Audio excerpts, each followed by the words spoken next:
Bonsoir. Ce soir, c'est Mamé qui raconte l'histoire de la course.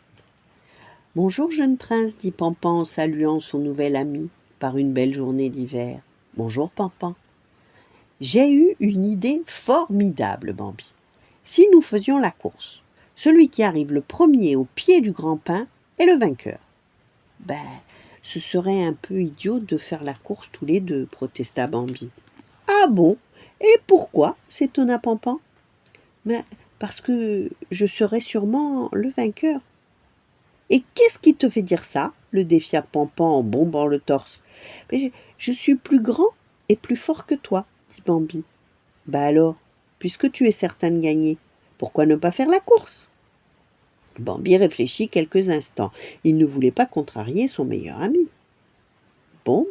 Allons-y, lança-t-il enfin. Super, s'exclama Pampan. Tu es prêt?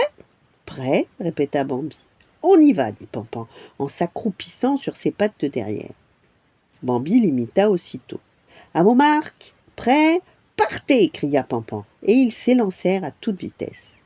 Avec ses longues pattes, Bambi prit immédiatement la tête, mais la petite taille de Pampan lui était précieuse pour se glisser sous les buissons et à travers les bouquets d'arbres. Se retournant, Bambi aperçut son ami juste derrière lui. Pampan en profita pour le dépasser. Bambi dut sauter par-dessus un arbre tombé à terre qui entravait sa route, tandis que Pampan se contenta de le franchir en s'en contorsionnant un petit peu. Et il se retrouva en tête de la course. Bambi allongea ses foulées, courant de plus en plus vite, et il dépassa bientôt son rival, mais, dans sa hâte de courir aussi vite que possible, il se prit les pattes dans des broussailles, et tandis qu'il se démenait pour se libérer, Pampan passa devant lui en faisant des petits bonds. Le grand pin approchait. Bambi courait à toute vitesse, enjambant les souches et les buissons. Pour sa part, Pampan faisait des bonds aussi rapides que le permettaient ses courtes pattes de lapin. Et lorsqu'ils franchirent la ligne d'arrivée, ils étaient à égalité.